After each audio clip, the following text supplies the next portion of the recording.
watched the 2018 Oscar-winning movie Green Book, you may have thought it was mostly a fictional story about a Black pianist and his white driver's road trip to the South for a bunch of performances before all white audiences.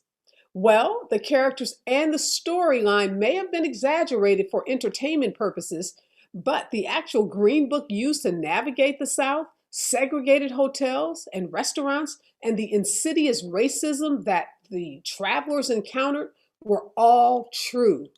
From segregated trains to buses and even Uber rides, Black mobility has always been a struggle, often dangerous and always at the heart of the quest for racial justice. How did traveling while Black become so perilous?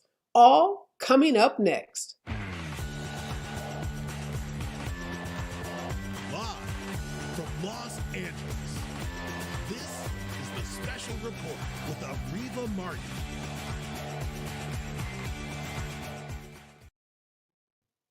There are three major kinds of infrastructure in the U.S. that contribute to the separation of whites from minorities: housing, education, and transportation. Of the three, transportation receives the least attention, even though historically it has been one of the most segregated. From the famous Supreme Court case Plessy v. Ferguson to trending hashtag driving while Black, African Americans have fought for over a century to move freely around the United States. Historians and travel experts help us understand the status of this fight. Here for my first guest this morning is Dr. Mia Bay. She is a scholar of American and African American cultural history. She specializes in the history of race and transportation.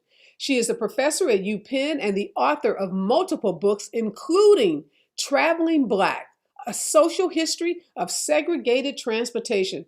Good morning and welcome to the show, Dr. Bay. Good morning. Thank you for having me.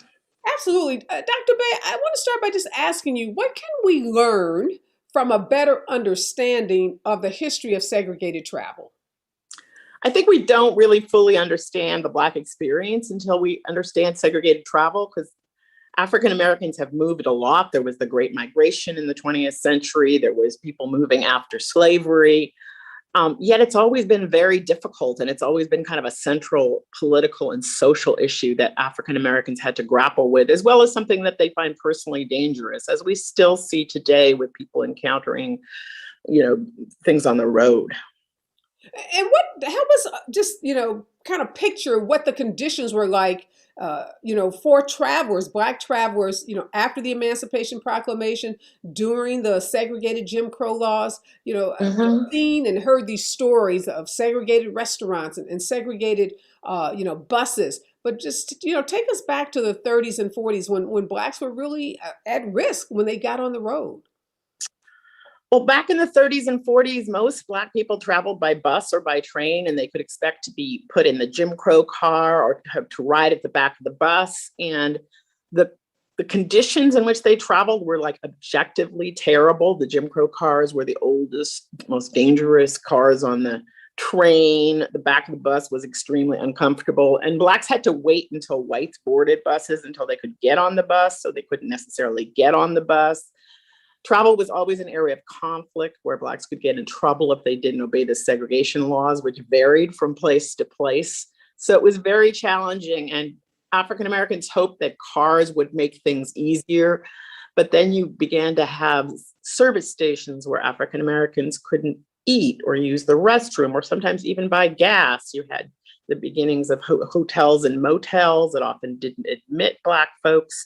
So driving posed its own set of challenges. It's fine while you're in your car, but once you get out, what can you eat? Can you find a place to stay? And I've read stories, Dr. Bay, of Blacks who, as they started to buy cars, particularly middle-class Blacks who owned nice cars, having to, pose as chauffeurs, put on a chauffeur's hat or a chauffeur's uniform and pretend that they weren't the owners of the car for fear that they'd be pulled over by white cops, harassed, beaten, and maybe even killed. How prevalent was that during this period? It was not uncommon, especially when cars were first introduced. This is in the height of segregation and Jim Crow, and many people felt like Blacks shouldn't really own cars. They they shouldn't be allowed to drive them, even some people said.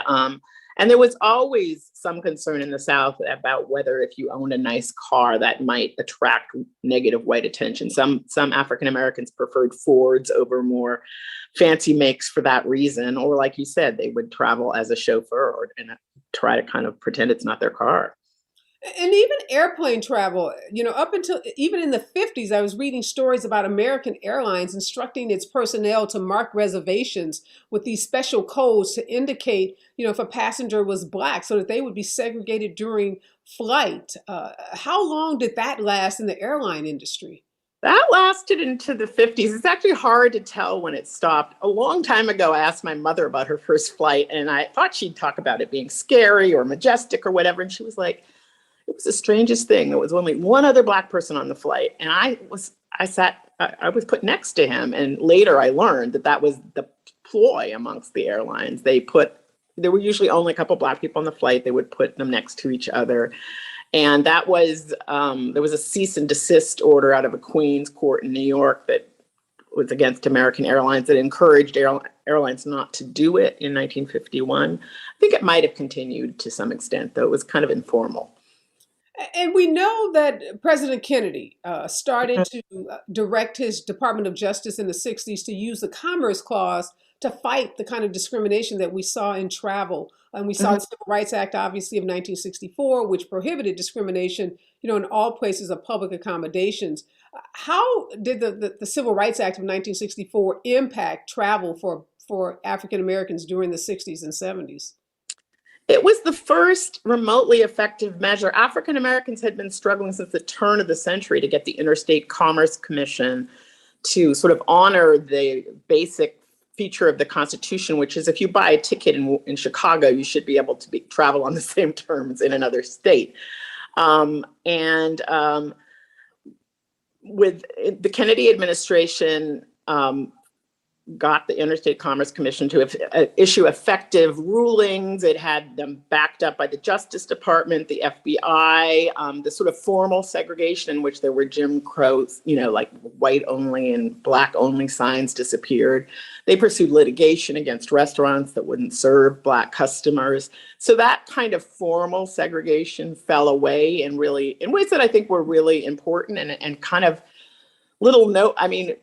they were sort of transformative, but now we've forgotten about them because they literally changed the world, the way our world looks. But of course, informal segregation, as you know, informal forms of racial discrimination have persisted, in terms of African Americans being unwelcome in certain spaces. So in other ways, it didn't solve everything. And it also was at the beginning of an era in which trains and buses increasingly became a less common form of transportation, and everyone started driving all the time. Was there hostility on planes and buses and trains when Blacks were, having to, even if they were in Black only cars, they had to interact to some extent with whites? Like if you get on an airplane, it's kind of hard, not to cross paths with a white person. What kind of hostility did Blacks face in those encounters? They could encounter all sorts of hostility. They could be beaten up, sometimes shot, especially in the wartime era when the trains and buses were crowded. There would be fights between the bus drivers, passengers. On trains, a Black person who might be walking through the white car to get to the colored car could be beat up.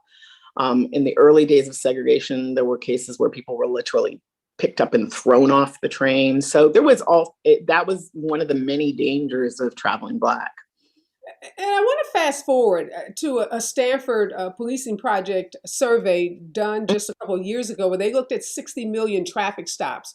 So we think about, the Jim Crow laws, the era that we just talked about, and we're in the 21st century, and traveling by car can still be somewhat dangerous for African Americans. And this study by Stanford showed that, Black motorists across 20 states more likely to be stopped than whites, searched, given tickets, treated disrespectfully, and oftentimes, jailed. And then, of course, we saw what happened to Sandra Bland in that traffic stop that she was involved in. So how dangerous is it today for Blacks who are traveling across this country by car? I think it's still very dangerous. In fact, I think in certain ways, driving while Black has gotten worse over time. the war on drugs of the 1980s and beyond unleashed a kind of new system of policing where the police will stop people in their cars and just kind of look around. And from the beginning in that war of drugs, they profiled Black and Hispanic drivers. And you have these altercations where people are stopping someone for like a taillight missing or some sort of pretext. And then they search the car. And these kinds of stops are the kinds of stops that often escalate into extremely negative interactions. They're the kind of stops that really need to be addressed by police reform, but they make African American drivers rightfully nervous and feel like they're never safe. And they also make them more likely to be stopped. Just last question for you, Professor Bay. How can we make these issues? Again, when I opened the show, I talked about the focus in this country oftentimes on segregation, racism, systemic racism, focuses on housing, education, the criminal justice system. How do we make sure that this conversation about travel and transportation doesn't get lost, in some of those other topics that seem to get more of the headlines? I think that's a really important question and a really important issue. I think that we need to understand that the freedom to travel has always been central to Black civil rights. I mean, slavery was, among other things, the inability to move, and African Americans have always struggled for free motion. And that also we need to understand that in our society, it's important for everyone to be able to get from point A to point B, to not get stuck, let's say, in New Orleans during Katrina, and that we need to build social policy that addresses travel. So focusing on infrastructure, as the administration is now doing, might be a good idea. We need to actually think about good, sustainable, equitable transportation for everybody in this country as something that's important. Wow. Well, thank you so much for your voice on this important topic. Professor Bay, again, her book is Traveling Black, A Story of Race and Resistance. Again, thank you for your work and thank you for sitting down with me this morning. Thank you. My next guest is Candacy Taylor. She is a photographer and cultural documentarian. She's an award-winning author of multiple books, including The Overground Railroad, The Green Book, and The Roots of Black Travel in America. Candacy is the nation's leading authority on the Black travel guide known as the Green Book.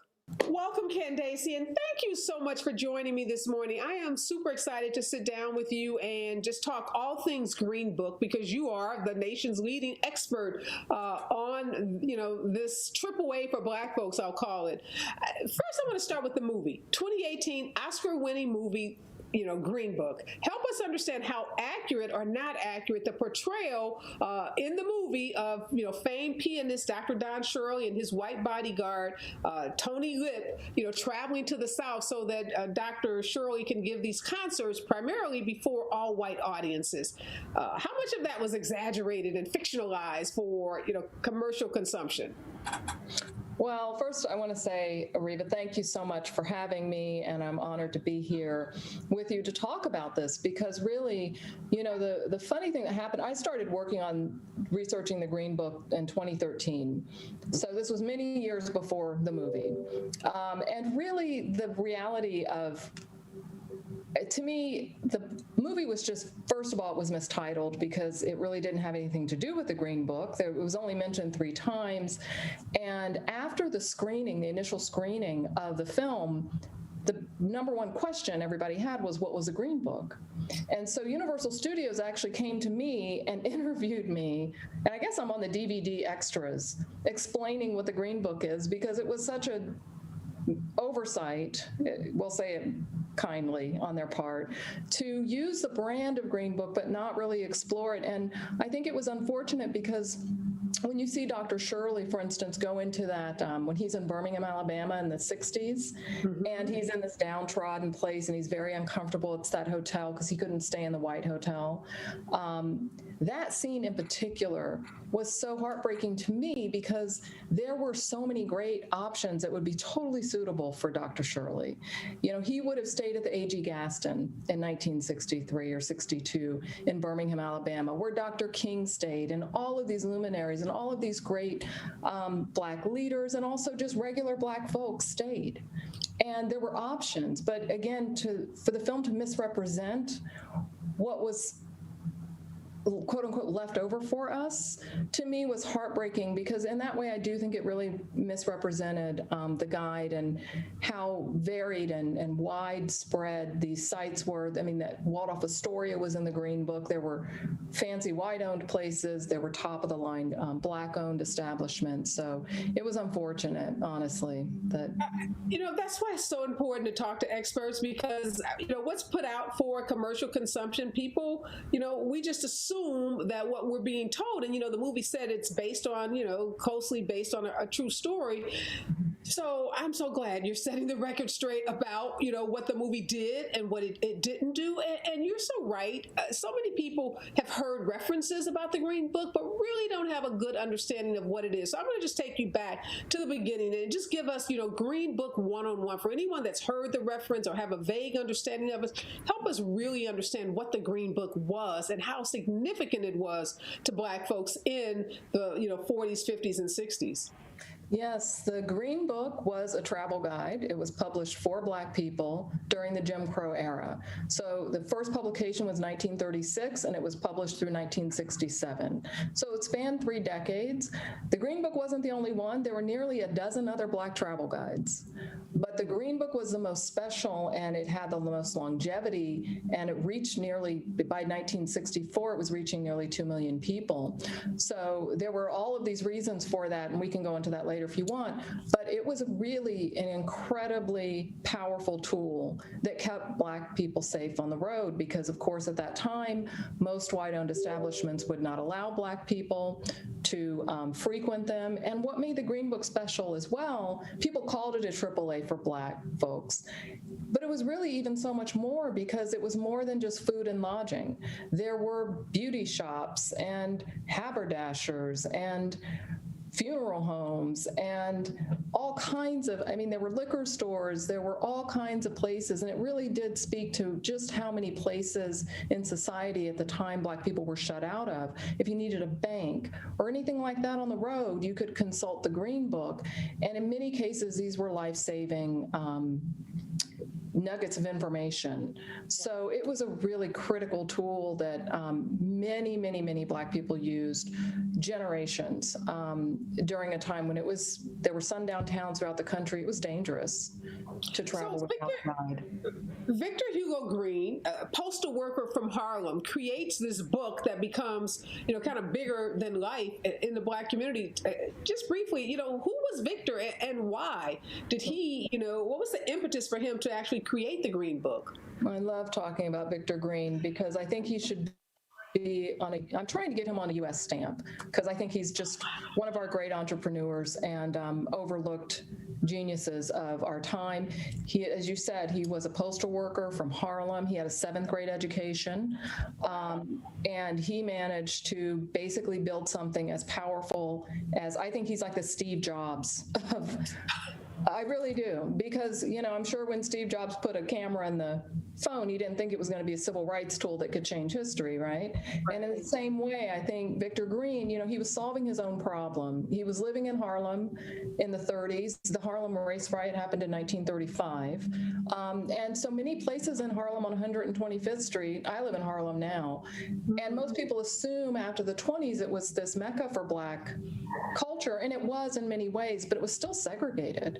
And half the places on 125th Street were still largely, Black folks either were not allowed in or there were special seating guidelines for them. And so Victor Green thought, I just need to figure this out for myself and navigate my own neighborhood. He had a friend who was a Jewish friend who would go up north to the Borscht Belt, and they had a kosher guide. And he thought, well, this might be interesting. This could be helpful if we had something like this. Right. And so we think, there were many reasons why he got the idea, but that was one of them. And before he knew it, it started out as a local kind of zine. And then within a couple of years, it had spread to every state east of the Mississippi River, and it just kept growing. So we know, Candacy, there was no internet. So no text messages, none of that in the 30s, the 40s, the 50s. So how was this book distributed so widely? Because you said at some point, over 2 million people had access to it. What was Victor's strategy for getting it to all these Black folks? Right. Another reason why I think he was a genius. And I do think he may have patterned some of his ideas after Madam C.J. Walker in terms of going door to door. He was a postal worker, and he belonged to the union. So the postal workers union was segregated, right? And so within each town, there were the Black postal workers that could go to the Black neighborhoods. So he used them to solicit people to actually advertise in the Green Book. And there were all of these Black-owned businesses in these Black neighborhoods, and they would say, here, you can get some extra business. It didn't cost anything to list unless you wanted to buy, larger ad space. So it was a win-win. And it was really like a Black Yellow Pages of its time. And like you said, there was no, internet, there was no Black Twitter, there was no, it was word of mouth. But another major factor that helped the Green Book spread was Esso gas stations. And he was wise enough and business savvy enough to correlate a real partnership with them. Esso was also way ahead of its time. They had hired 2 Black marketing executives to actually help promote the Negro business. And so it was a win-win. And there were 2 Black major executives at ExxonMobil, or at Esso, that's ExxonMobil today, it's the same company, Esso, and they sold them in every Esso gas station. Wow. So you could pick up gas and get a Green Book. And that's how that exchange happened so freely. And it was a huge asset. And Esso was way ahead of its time, because this was a time when a lot of other gas stations just didn't serve Black people, or if you got to the gas station, you may be able to get gas and not use the restroom. That happened a lot. So yeah, Victor on a stamp. I see why you're pushing for that. He deserves to be on a stamp. I mean, he is brilliant and such a visionary. Help us understand the significance of Route 66. That's an infamous route for travel. Why was that so significant, particularly during this period? Well, that's how I stumbled onto this project. I was commissioned to write a travel guide on Route 66.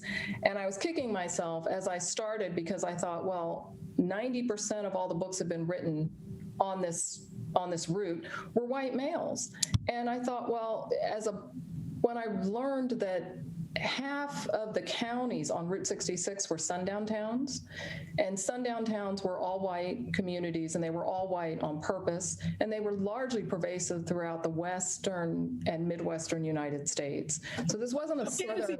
I want to stop you so you can describe in detail for us, what does it mean to be a sundown town? Because you've used the word a couple of times. I know what it means, you know what it means, but somebody out there watching this may say, we don't want them to get the wrong impression, because it's not a positive thing. No. Sundown towns were extremely dangerous. They were all white communities, and many would have either a sign at the county line saying "N-word, don't let the sun set on you here," or they would ring a bell at 6 p.m. alerting the local laborers, if there were domestics or people who were working in the community who were Black, that was their cue to leave, because they could not be there after 6 p.m.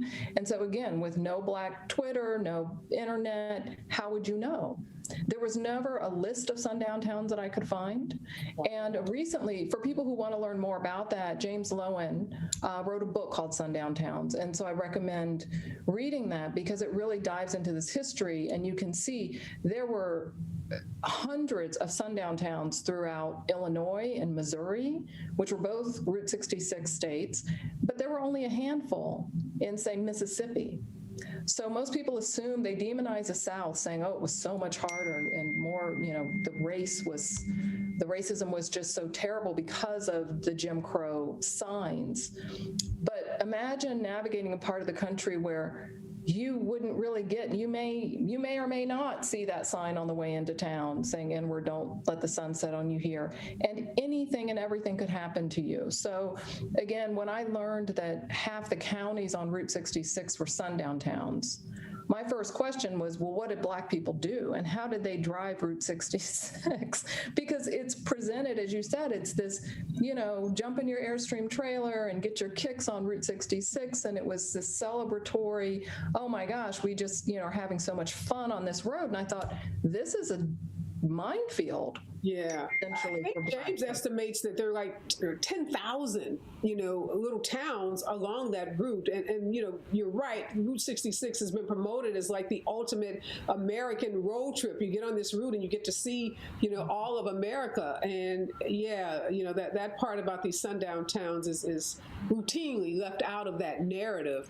And you're, Candacy, you're on a trip right now. You are embarking upon, a journey to visit some of these sites that were a part of the Green Book. Help us understand what that journey has been like for you, actually going and seeing some of these historic sites. I live here in Los Angeles, so I know that Clifton's, the celebrated cafe in Los Angeles, was a stop that was identified in the Green Book. And there's this fascinating story about Mr. Clifton, the owner, and how he was a visionary ahead of his time and allowed African Americans at a time when so many white restaurant owners would not, that he accepted Black folks into his restaurant.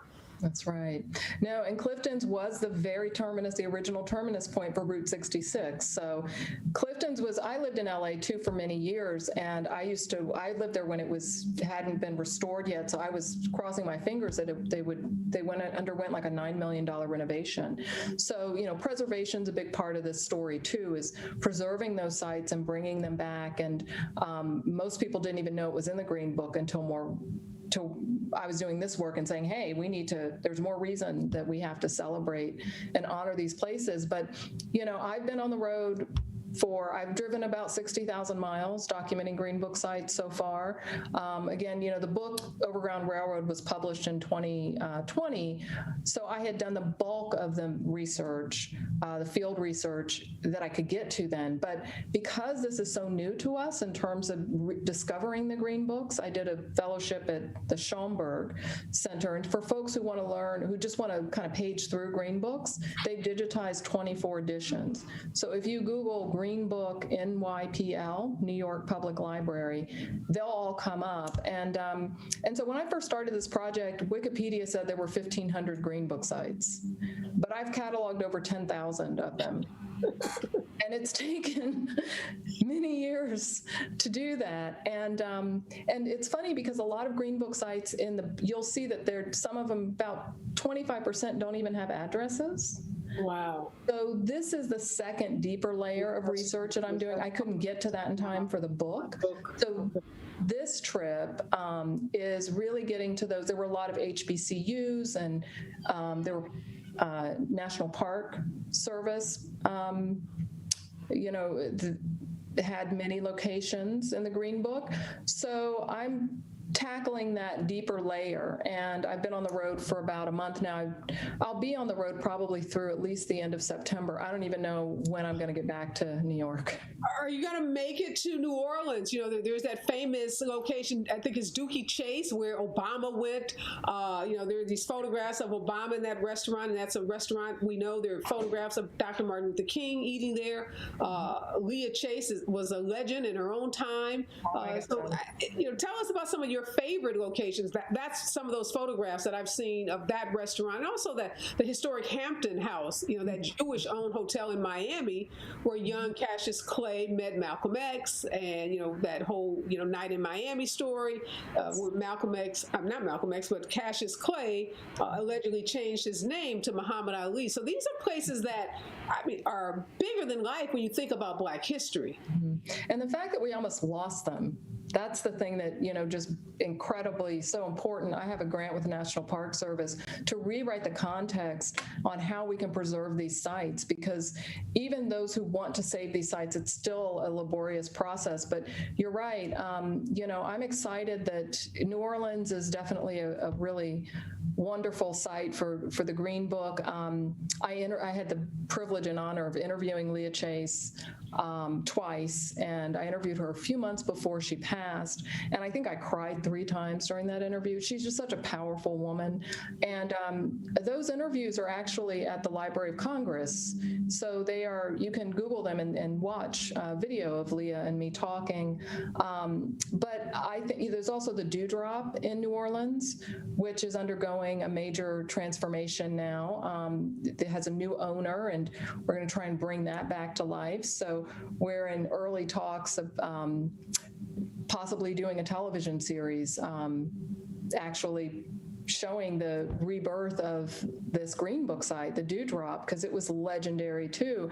And these places like the Hampton House have this incredible civil rights history. There's a place in Montgomery, Alabama, where King strategized a Montgomery bus boycott. And it is sitting in, we're losing these places. You know, the National Trust, I believe, I have a grant with them too, and we're trying to make sure that we don't lose that place. But these are incredible. I interviewed a King's barber who worked in the first floor of the this hotel, and it's just, you know, as much as we celebrate and we say, you know, as Americans that this history matters, and, you know, and we do our Martin Luther King Day, and now it's Juneteenth Day, and, you know, and all this symbolism around it. But the reality is, you know, we still are woefully ignorant as a culture and as a society. And that's kind. You're being kind when you say hopefully ignorant. I mean, that's a kind way to put it. And we now are in this era where even what we are learning, there's, you know, efforts to suppress that and to prevent us from even, you know, learning about these cultural shifts, these movements, you know, this history. And I want to just kind of end by going back to your book. Your book, Overground Railroad, you know, really documents the shifts in Black communities since the Green Book was published. And someone that has studied travel and transportation, which, you know, parenthetically gets so little attention when you think about civil rights movement, you think about racism, segregation. You know, we don't focus a lot on transportation. Typically it's housing, it's education, but transportation, you know, has had its fair share of, you know, the negative history, the stain of this country. But what are some of the biggest shifts that you've seen, particularly as you think about travel and transportation and the significance of the Green Book? You know, it stopped being printed in 1967, but obviously the discrimination, the racism that Blacks experienced while traveling didn't end in 1967.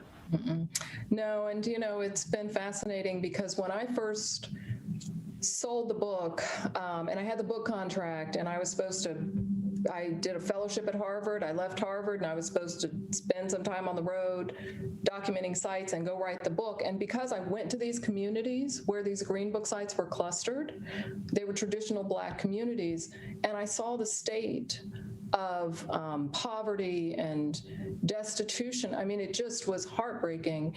And after seeing that in real life and in real time, when I got back, I said, you know, this book, I rewrote the proposal, and I said, you know, I've really got to trace really what's been happening since the you know, Green Book ceased publication.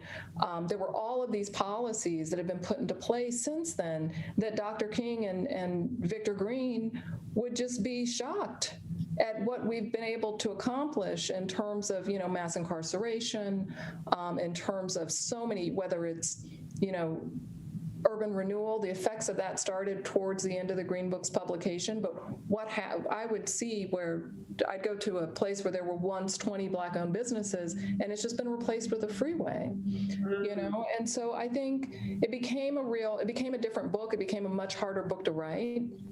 But I'm glad, you know, Abrams, my publisher, agreed. Yeah, when I rewrote the proposal, they said, yeah, this is a better idea, way to go. But I only had 8 months to write the book. So it was incredibly challenging time, but I'm so thankful that we get to have more of these real life discussions, because the reality of, you know, when I'm on the road and I'm in the south side of Chicago, and I love Chicago, it's one of my favorite cities, but in the neighborhood I was in, 53 people have been shot that weekend. Wow. In the neighborhood I was in. And I thought, this is heartbreaking to me, you know, and this is something that should not be happening. And unless I just don't think we get to celebrate this history yet, because we haven't reckoned with the truth of the injury that has happened and that continues to happen with different policies that, I think in 100 years, people are going to scratch their heads and say, oh my God, how did they nearly lock up nearly, a third of the Black young population during at a time when we even had a Black president? So it's a real, I think it's a real opportunity to have deeper discussions, but also to kind of open our eyes to the reality. And we can do that through the lens of the Green Book, because we see how there were so many, we were doing our best and doing it beautifully, and we were dressed and we were having fun, and we were, I don't want to idolize that time, but there was a security and safety and just stability within the Black community, all of these Black communities all over the country, that I just don't see today. We've lost those businesses and that connection. Integration was kind of a double-edged sword. And so the book goes into that. And I hope people do read that chapter to kind of understand, why this happened and why we're in the situation we're in today. And just lastly, Candacy, I know you have a lot of projects that are happening around your documentation of these Green Book sites. But what can we look for in terms of the next chapter for you? You have the book, now you're traveling, you're documenting more of these sites. Is there going to be an exhibit in Washington? Is there going to be a traveling exhibit? What can we expect? Well, there is currently a traveling exhibit. The exhibition, it's by the Smithsonian Institution Traveling Exhibition Service. It's called CITES. So CITES is traveling the exhibit. It opened up at the National Civil Rights Museum. It was during COVID. So that was, kind of a bumpy time. But now it's at the Mosaic Templars Museum in Little Rock, Arkansas, and it will travel throughout the United States through 2024. So it will go to a new venue every 3 or 4 months. So you can look on, I can send you a link to the website if people want to follow that. You can also go to my website, tailormadeculture.com, and the Overground Railroad link will have a place where you can sign the guest book, and I can keep you updated. I send out 3 or 4 a year. But I'm also developing a mobile app that will allow it's not just Green Book sites that'll be on the mobile app and Black traveler sites, but also whether it's, redlining areas or sundown towns. And it really interrogates and looks at the last 100 years of Black social mobility and physical mobility. And so in addition to the Green Book, you can learn all these other layers and you can curate your own experience. Some days there'll be lynching sites on there, but some people may just be like, no, not today. Don't want to do that. So it kind of gives you that option. So, keep a watch out for that. And I'm developing a board game, and I'm just a crazy woman that's on a mission. Well, you're the kind of crazy that we need. Let me just say that. Thank you so much for sitting down with me. Again, it's Candacy Taylor, and her book is The Overground Railroad. She is the nation's leading expert on the Green Book and these historic sites. And as she has said, this is so much bigger than just these sites. This is our history. This is the history of Black folks traveling throughout the United States in the Jim Crow era and, today. And so your work in this area is so critically important. Can't wait to get that board game, get the app, hopefully see the exhibit when it makes its way to Los Angeles. I'm sorry, I almost forgot. My publisher would have killed me. There's a young adult version of Overground Railroad that will be published in January of 2021. So it's for ages 12 and up. So it's essentially the same, it's Overground Railroad, but it's for a younger audience. Great. So that'll be published early next year. So sorry to have you come back when that gets published, because kids, the younger we can teach them the real history of this country, the better we'll be, collectively as a country. But again, thank you so much, Candacy, for sitting down with me, and good luck on the road. You put a lot of miles on some vehicle, so be safe out there and just keep being a bright light. We really appreciate your work and appreciate everything you're doing. I'm so honored to have spent this time with you. Thank you again.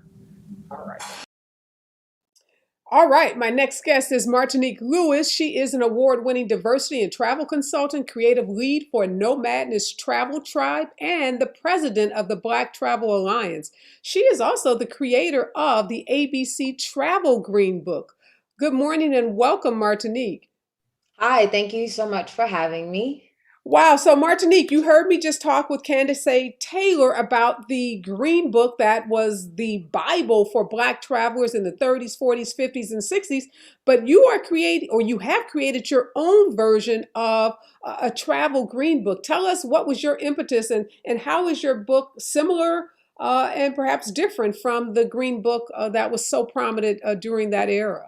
Yeah, well, I first want to say kudos to Miss Candacy. I reached out to her when I was doing the research for my book because I had found out about everything that she was doing. I think it's so commendable and incredible because so much of our history is left just untold because things were never necessarily written down. And even though things were in the Green Book, these sites aren't actually there. And somebody said, this is where, the first Black-owned hotel in this part of Tennessee was, or this was the Black-owned bank. And she also owned, the diner down the street. It doesn't say anywhere in LA in that whole part, which is now South Central Avenue. It never says like up and down these roads were multiple, Black travel spaces that everybody came to. Idlewild has died out now. The next generation won't even know what that is. So I really appreciate the work that she does. The work that I have done is creating a new version of the ABC Travel Green Book is what it's called. But it basically takes the same concept that Victor Hugo Green did, but now it's for the world. So you're not only going to find those Black-owned businesses and those Black communities within America, you're going to find them in England, you're going to find them in Germany, you're going to find them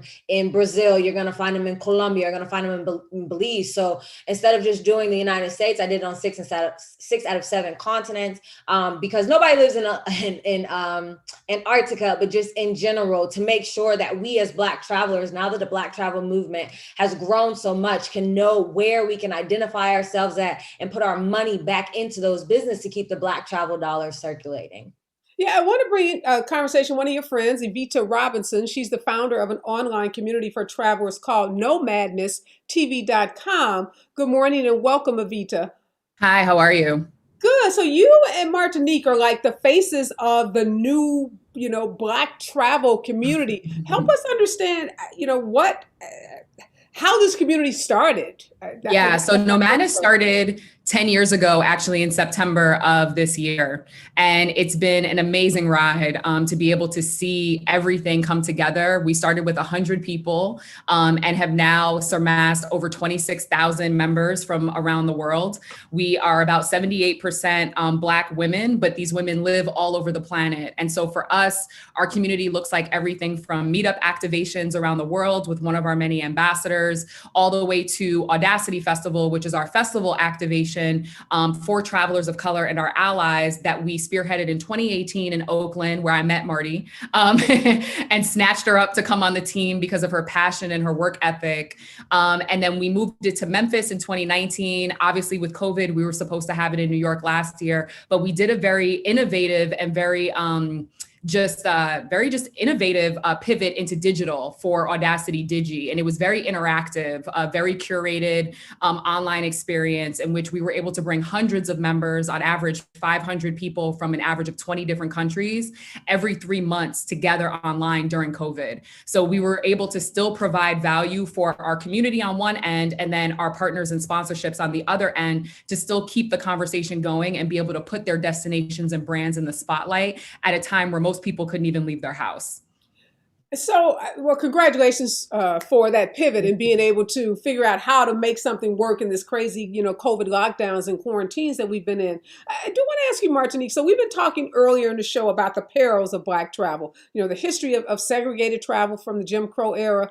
But even when we look at today, we look at, the hashtag traveling while Black, Airbnb while Black, and we look at these stories of folks having, experienced rejection and discrimination by Airbnb hosts, discrimination in the taxi cab industry and the Uber, getting an Uber and a Lyft, people looking at your name and deciding whether they're going to pick you up or not because your name sounds quote unquote too Black.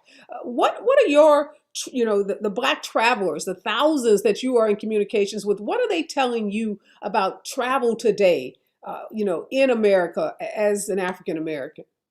Yeah, I think still, we say it all the time, like all of these Black communities aren't only out there because we're traveling abroad and experiencing discrimination. We still just, experience discrimination, and it's 2021. I could think of a time that my sister and I were on a plane, and a couple had a fit because my sister was sitting next to them, and we couldn't understand what was going on. And then when we got off, because, we have a link to the actual airline industry, we knew the flight attendant. She's like, it was because you guys were Black. And we were so just flabbergasted because this is in 2019. And so these things still happen to us. And that's why the Black travel movement has grown so much, because we're looking for peer recommendations as to where we can go to be safe. We're looking to peer recommendations as where we can go and spend money with people who want us there, because it's very obvious when somebody doesn't want you there, but it's like all money is green, right? Or at least in America, all money is green. So it's heart-wrenching, it's heart-aching. People think it only happens abroad, but it does still happen in America. Maybe not as much, but it does still happen. And that's why it is important for brands like Nomadness Tribe to be able to tell you, like, these are the Black-owned hotels in America. These are the Black brunches. These are the Black-owned movie theaters and the drive-ins. These are the Black-owned, swimming pools, because all of these things still affect us heavily today. And yet, Evita, I'll ask you. So one of the things that Candacy said was that a lot of the Black owned businesses that were documented in Victor Hugo's Green Book, many of them have been destroyed, and that there's an effort to try to preserve some of them, but we've lost a lot of those critical Black owned businesses. Tell us, from the work that you've done, how many, even if you don't know the exact number, Black hotels, Black bread and breakfasts, Black establishments like that are there across the United States? Are we looking at a surge, or have we, had regression in terms of those kind of Black owned hospitality businesses? I mean, it's definitely a regression. And if you think about it, we're having conversations around Juneteenth and looking at things like Tulsa, and conversations like that. We've had entire communities eradicated, not just one business or one business type. And so we're constantly, and this is just the Black condition in America, in a space of we need to catch up and almost get back to what we had in many instances that was taken from us, which is why we have conversations around things like reparations. And so with that being said, what you're seeing, though, is an amplification. And this is a nod to social media and communities like ours. You're seeing the Aquabas pop up and getting like mad love and being able to come in as sponsors and partners with the likes of Audacity Fest and Nomadness. And it's like, we have made it, that's because we've made it our business, right? And Marty can attest to this too, because she does this work in such depths, even with Black Travel Alliance. We make it our business to amplify these businesses, right, in our specific genre. Because what you're seeing, especially during COVID, was every business sector was brought to task, right? Travel was not excluded from that. The beauty industry was called out, wellness industry was called out, food and beverage industry was called out. And so with that, we have to make sure that if nobody else is going to amplify and really cape for us, we have to do it ourselves. And social media, being a part of the social media generation, has given us unique access, straight direct to consumer, for us to be able to get these, whether it's an IG reel, an Instagram, a partnership, or a sponsorship together. We have made it a priority for us to be able to amplify as well and give our stages over to people who may not have it on their own. Yeah, I want to bring Erick Prince into the conversation. He's a photographer, world traveler on a mission to become the first African-American to visit every country in the world. He has a YouTube channel called Minority Nomad. I know he's friends with Martinique, and I assume you too, Evita. Welcome, Erick. Hey, thanks for having me. I appreciate it. One correction, two sisters have already done it before me, so I will be the first African-American man to do it. Okay, that makes me feel better. They beat me to it. I should have just assumed that the Black women had done it first, so I don't even know why. Of course. Of course. But Erick, so you're listening to this conversation, and you travel. Lots of your travel, you told me before the show started, is abroad. You're not traveling a lot in the United States. What are you experiencing as a Black man traveling to other countries? Are you experiencing, dangerous situations? Are people looking at the color of your skin and making assumptions about you, treating you differently, discriminating against you?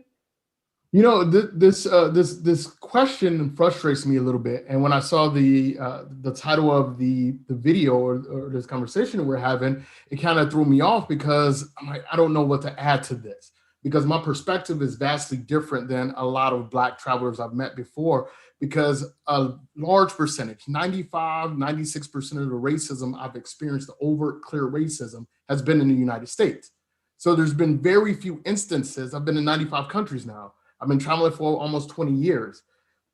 I just don't have that many experiences with clear overt racism because, simply put, the United States is one of the most racist places in the world. And the way that I look at things is race isn't, the longer I stay outside of the US, race isn't at the forefront of my mind like it is in the US. As soon as I land at JFK or LAX or ATL, I'm instantly right back on guard because my entire life, we've been trained, all of us, we've been trained to survive. So you have to look out for the police. You have to look out for other Black people. You have to look out for white people. You have to figure out what city you're going to go to. You have to look for, like, is this person treating me differently because I'm Black? The longer I stay outside of the United States, the more I realize that programming has veiled my views of a lot of different cultures around the world. So as time goes on, I stop looking at things from a racial perspective and start analyzing, is this a cultural thing? Did I say something offensive? Did I do something to make this person upset with me? And that's totally changed the way that I travel and how I interact with people. Mm-hmm. And, you know, for me, like me and Martinique have this conversation quite often, as a Black woman, as a Black man, the perspectives that a lot of communities have of us around the world is different. You know, like I'm Barack Obama or LeBron James or Michael Jackson. One of the first interactions that I had with a national was when I was in the military, and it was in Kyrgyzstan. And these kids were calling me Mike Tyson because I was the only Black person they knew at the time. And a lot of people don't realize how big he was, you know, coming out of the 80s and the 90s overseas. So my experience as a Black man has largely been positive. There have been very few instances where it's been negative. That's really encouraging to hear. And so I'll ask you, Martinique, you've had these conversations, Erick said, with him. Is that the experience that you're hearing from your, you know, your community, the thousands of people that you touch? Are you hearing them say, look, when I go, you know, outside of the United States, I'm a rock star. I get treated fabulously well. It's just in the United States that we have these issues of race to contend with. It's definitely a mixture, and I need everybody to just understand, like, Erick is a unicorn, so like what happens to Erick doesn't happen to anybody else. Because okay, Erick really is LeBron James. Okay. Yeah, there's a lot of Black men who go places who they might take it as offense because people are only asking them, are you a rapper? Are you an athlete? Or are you selling sex? Literally. And that might happen to Erick, but Erick sees it in a different view. Like, he might not take offense to it. He's just like, no, and then keeps it moving. But it does happen to a lot of people. One of our friends, Robins, out of France, wrote a book called Traveling While Black. And it's his account from traveling throughout Europe. And, you know, he's from France. And so same thing, like women approach him as a sex worker. You know, are you a rapper? Are you an athlete? It's never just, are you here traveling to have a good time? So these are things that we experience, or it's the other side. People want to call you Beyonce. If you got cornrows, they're calling you Alicia Keys. Like, it's the best of both worlds, but it definitely happens. Yeah. I'll ask you, Evita, you know, where do you think we go from here in terms of raising awareness about this large community of Black travelers? Obviously, you know, you guys have, you said 10 years, created this community that has grown to be quite large. How do we continue to, put forth those positive images of what travel can be for African Americans and how we can support those Black businesses that are growing? Hopefully, I know you said there's been some regression, but how we can help grow some of those Black hospitality businesses. We own our own story. I talk about this in my TED Talk. The first third of my TED Talk is about the Negro Motorist Green Book and the research and how we're standing on the backs of history. And so for us, it's about telling our own stories. One of the biggest mistakes that the industry makes is they think they can kind of speak for us instead of bringing us in to tell our own stories and amplify. That's been a big thing for me. Just did an amazing campaign with Visit Detroit in order to amplify different BIPOC communities that are there and show that it's not the reputation that it once had. It's an amazing city. And so with that, it's about us showing up as content producers, as influencers, as business owners and community leaders, and being able to project and amplify. Even if it starts off solely in our own spaces, it will eventually have a trickle out effect to the industry overall. You know, I remember when I first started No Madness, I said, I want to create something so big and so impactful that even if the travel industry ignores me, one day they look up and they're like, who the hell is this chick and where did she come from. And that's kind of what happened over a number of years, because they didn't start talking about diversity and things of that nature until about 2017. You know, like being in it for 10 years, I've seen the scope of people looking at me like I was crazy with 1,000 people in a group, now to seeing all of the other organizations and communities that have been built from the likes of Nomadness and being like, oh, okay, no, actually, this was a seismic shift in the entire industry and everybody needs to wake up. Yeah. Erick, what about what Martinique said? She said, okay, these LeBron James, Michael Tyson references aren't necessarily positive, but, are embodiments of racist, stereotypes and tropes that have made their way from the U.S. abroad. So when everybody sees a Black man, they think automatically rapper, entertainer, athlete, or worse, sex worker. So two things. The first thing is, clearly we're not a monolith. As a Black community, what offends Martinique might not offend me. What might offend me might not offend Evita. So, and going to Evita's point, that's the importance of us all telling our stories, our individual stories. Because when I first started in travel journalism, it was pretty much Onika the Traveler. She was the queen. She was the source of Black travel information. And I disagree with Onika, and she'll tell you this. I disagree with her like 70% of the time, but I love her to death. So it's important that we allow people this space. And this is an issue that a lot of people don't talk about, is if you have a differing opinion about something, you get dragged for it within our community. And within our community, we have to stop, travel shaming people. We have to stop attacking people and allow people to tell their truth. Because the reason that, and I don't want to speak for Evita earlier said, Nomadness is about 78% female. There's a reason for that. And, it's a longer conversation about that. But quickly, what's the reason? What are you saying? A lot of Black men don't feel comfortable in that environment. And it's just the reality of it.